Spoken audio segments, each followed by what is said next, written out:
Whatever the tasks, do them slowly and with ease, in mindfulness. Don't do any task in order to get it over with. Resolve to do each job in a relaxed way with all your attention. Enjoy and be one with your work.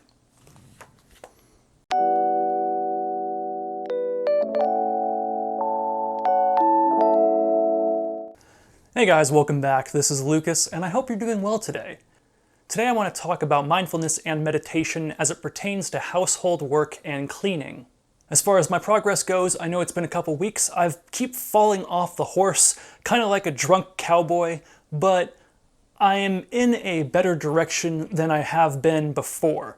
And so I feel like there's still non-zero days, there's still moving towards the end goal of being mindful in general, but I'm not quite there yet. However, like Confucius said, it doesn't matter how slowly you're going, as long as you don't stop. And so I'm just going to keep going and keep meditating and documenting my journey for you guys.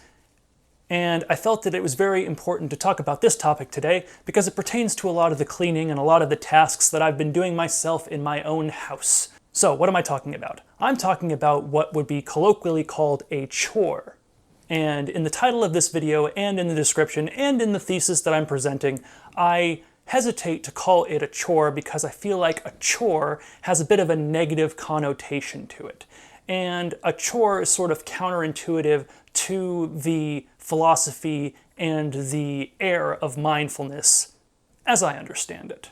So basically, your housework, organizing your space, cleaning your surrounding area, we all know that that's good for your mental health. It's good for your physical health to remove the dust, to make sure things are sanitized, to make sure things are put away.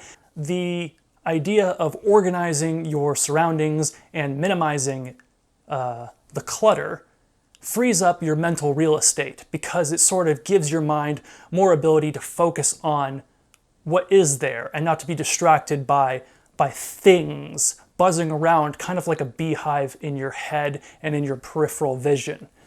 Basically, you can keep more in line with your goals and your days if you partake in organizing and cleaning and maintaining.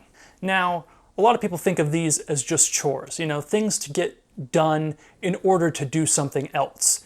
But it's sort of like neglecting the garden, but taking the harvest of the seeds.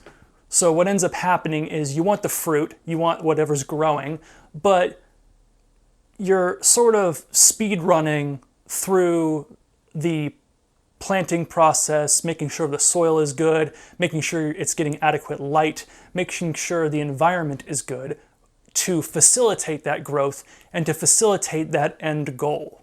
And so what is talked about in the Miracle of Mindfulness, as well as what is talked about in some mindfulness and meditative practices, is to just be one with your work. In other words, if you're doing the dishes, don't do them to get the task over with. If you're organizing a shelf, if you're vacuuming, don't vacuum and organize your shelf to get it over with. Be one with the now and be one with what's currently going on.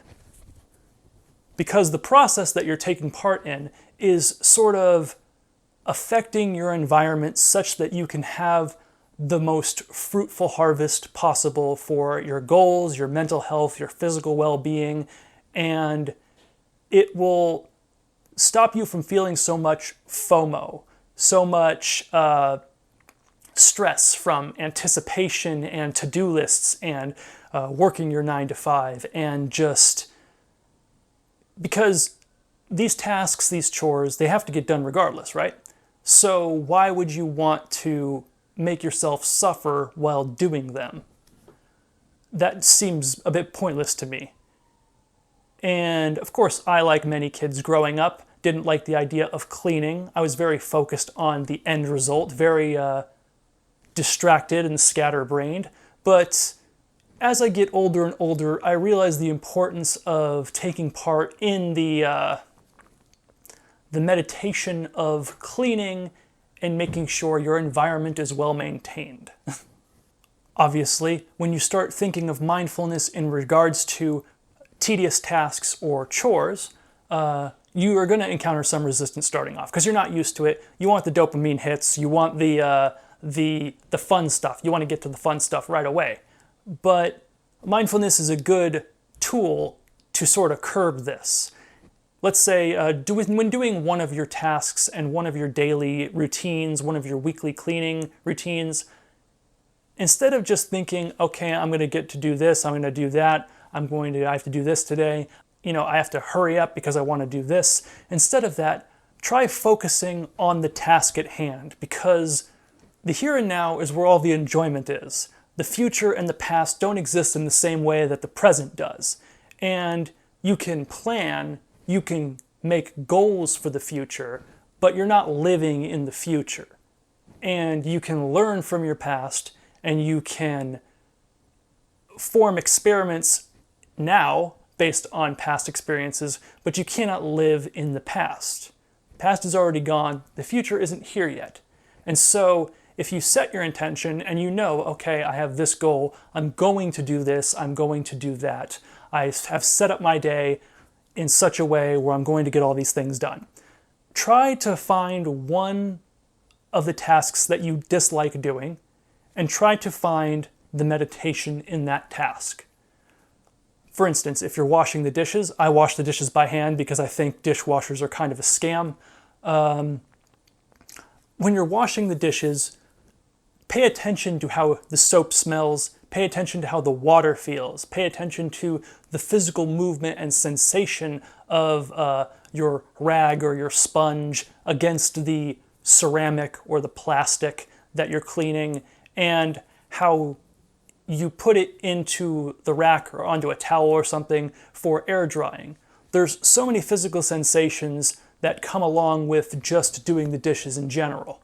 And that's where all the magic is just in being you, experiencing what it means to be somebody. So I dare you guys to do that to at least one of your tasks this week. And let me know what you guys find out about yourself. Do you end up liking the task more? Do you find that you prefer some tasks over other tasks?